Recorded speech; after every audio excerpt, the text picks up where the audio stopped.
Welcome to another new video. I am Mohammad Afzal and you are watching Sir Afzal Khoso YouTube channel.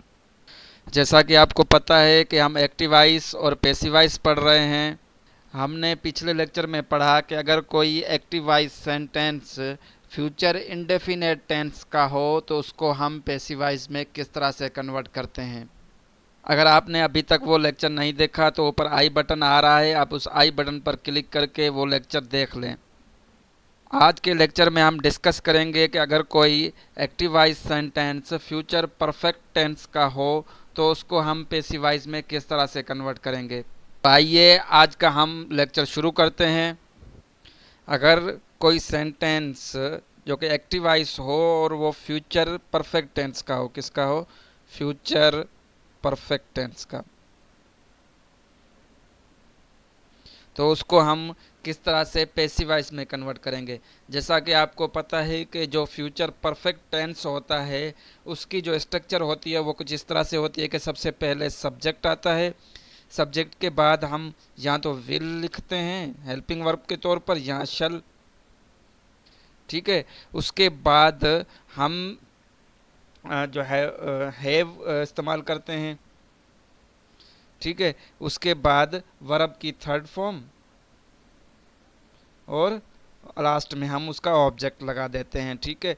ये sentence या structures होती है किसकी? Future perfect tense की। जब इसको हम पैसिव वॉइस के अंदर कन्वर्ट करेंगे तो इसकी स्ट्रक्चर जो है कुछ इस तरह से हो जाएगी कि सबसे पहले ऑब्जेक्ट आ जाएगा, ऑब्जेक्ट के बाद हम या तो विल लगाएंगे या शल लगाएंगे, ठीक है। उसके बाद फिर हम हैव लगा देंगे। यहाँ तक क्लियर हो गया। उसके बाद वर्ब की थर्ड फॉर्म, क्योंकि पैसिव वॉइस सेंटेंस जो भी होता है उसके अंदर वर्ब की थर्ड फॉर्म इस्तेमाल की जाती है। उसके बाद हम लिखेंगे बाय और उसके बाद हम लिखेंगे सब्जेक्ट। ये स्ट्रक्चर हो जाएगी किसकी? किसी पैसिव वॉइस सेंटेंस की जो कि फ्यूचर परफेक्ट टेंस का हो, ठीक है। ये इसका पैसिव बन जाएगा। अब स्ट्रक्चर आपको समझ आ गई। जब स्ट्रक्चर आपको समझ आ जाए तो उसके बाद आप किसी भी सेंटेंस को जो कि फ्यूचर परफेक्ट टेंस का हो तो उसको इजीली आप पैसिव वॉइस में कन्वर्ट कर सकते हैं। अब मैं इसको क्लियर करके आपको एग्जांपल दे के समझाने की कोशिश करता हूँ। अगर यहाँ पर मैं कोई एक्टिव वॉइस सेंटेंस लिखूँ जो कि फ्यूचर परफेक्ट टेंस का हो तो मैं लिखूँगा शी विल हैव, ठीक है। शी विल हैव बीन,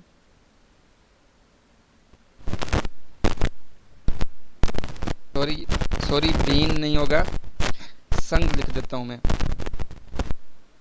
ठीक है। वर्ब की थर्ड फॉर्म क्योंकि पैसिव जो परफेक्ट टेंस होता है उसकी होती है। उसके बाद अ स्वीट सॉन्ग लिख देता हूँ।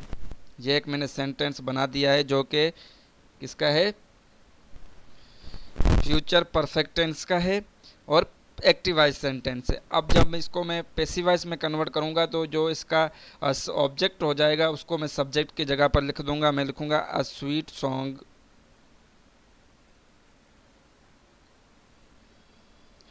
अ स्वीट सॉन्ग। उसके बाद मैं लिखूँगा क्या? हेल्पिंग वर्ब लगाना होगा कोई ना कोई, तो यहाँ पर अ स्वीट सॉन्ग के साथ हेल्पिंग वर्ब लगेगा विल हैव, ठीक है। यहाँ तक समझ आ गया। उसके बाद हमें लिखना पड़ेगा बीन,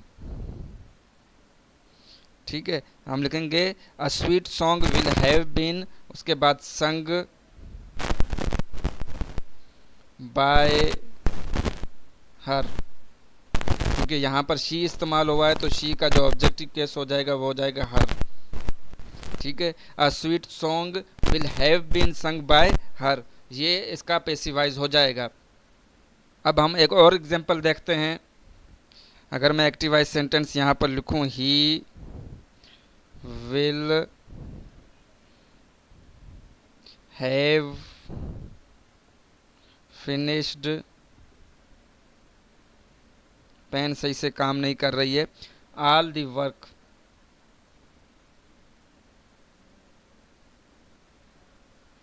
मैंने एक सेंटेंस लिखा है, ही will have finished all the work. ये एक्टिव वॉइस सेंटेंस है और फ्यूचर परफेक्ट टेंस का है। जब मैं इसको पैसिव वॉइस में कन्वर्ट करूँगा तो मैं लिखूँगा ऑल दी वर्क,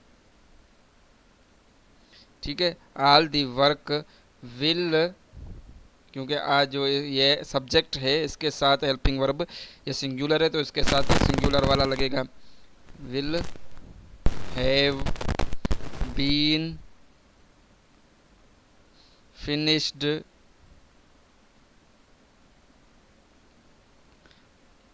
बाय। अब यहाँ पर जो सब्जेक्ट है इस्तेमाल हुआ है ही, तो ही का जो ऑब्जेक्टिव केस क्या हो जाएगा, हिम। ये हमारा सेंटेंस करेक्ट हो गया। हम कहेंगे all the work will have been finished by him.